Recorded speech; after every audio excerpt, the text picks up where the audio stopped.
Hello, people of Our Lady of Perpetual Help. This is your pastor with this week's installment of Flock Notes. And I'm looking I was looking at the calendar and looking at the readings and everything coming up. Oh man, it's already the fifth week of Easter. So we're looking at Pentecost coming up, and there's a lot of things happening. And I don't know if it's just that I'm getting older. I'm 53 now. But it seems like the weeks and months go by much quicker now than they used to when I was younger. But anywho, as we are in this Easter season, we're looking towards the great feast of Pentecost, which of course is the end of our Easter season. And we know it's the great feast of the church because we know in the book of Acts when the Holy Spirit came upon those people, they began to live the gifts of the Spirit, as for lack of a better term, or lack of a longer way to explain all of this.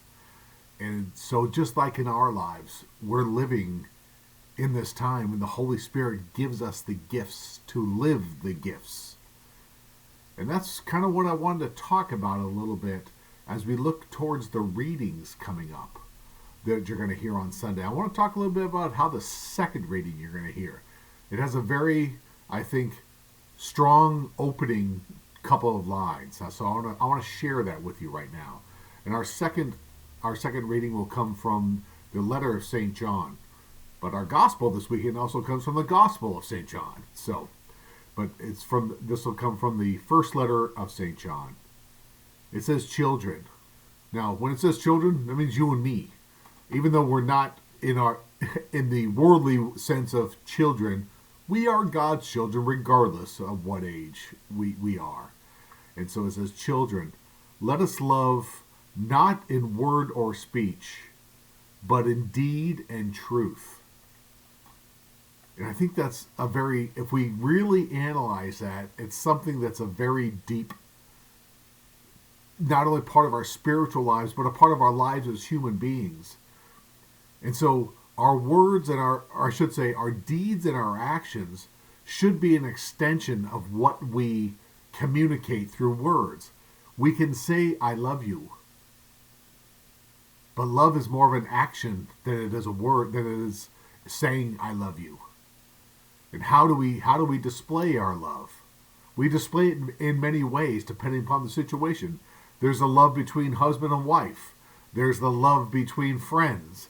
There's the love between God's people, regardless of where they may be. And so, but what we're being reminded of is, if the best thing we can do for somebody and the most loving thing we can do for somebody is to pray for them, by all means, pray for them. But also, too, with deeds and actions, are we displaying to the person that we do love them, or this group of people that we love them? And how do we do that? Not only by words and actions, but those need to be an extension of what comes from the heart. And those words that we speak need to be, well, like I said, that comes from the heart, because it's an extension of who we truly are, and the fact that we truly do love them. And in what ways do we act upon this? I know one of the things as a son, I have to call my mother every so often, because if I don't, I'll hear it. But it's also a way of letting my mother know that I love her, letting my mother know that I just want to hear your voice, and I want you to hear mine, and we can talk about what's going on and things. So those deeds and actions are shown in various ways, whether it be by picking up a phone, whether it be by visiting somebody, whether it be by doing the corporal works of mercy, or living the Beatitudes, feeding and clothing the hungry, and housing those who need housing. And the church does a very good job of that, because the church has helped more people throughout the history of the church than any government ever has, than any social program ever has. The church has helped more people, and it's because of the believers of the church that make these things happen, because they're living the commands of Christ.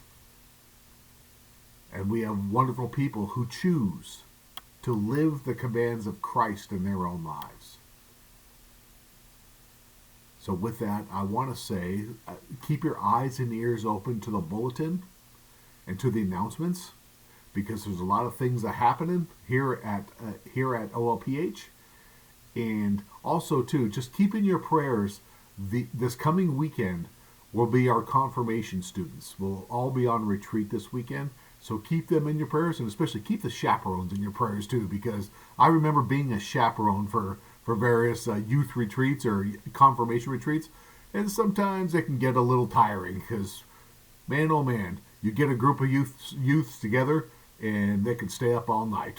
And so anyway, and then so also, too, coming up, First Communions, and then the actual sacrament of confirmation coming up, as well as we have baptisms coming up. We have quinceañeras coming up, which is, of course, not a sacrament, but it's a great celebration in which we envelop our faith. So with all of those things, and especially with the summer months coming up, the days are getting longer, the time for summer outings or maybe even summer vacations that we're planning on, and whatever else. And so with all there's a lot of things happening in this time of year. So I want to say I hope you all have had a great week, and I hope to see you all at Mass on Sunday.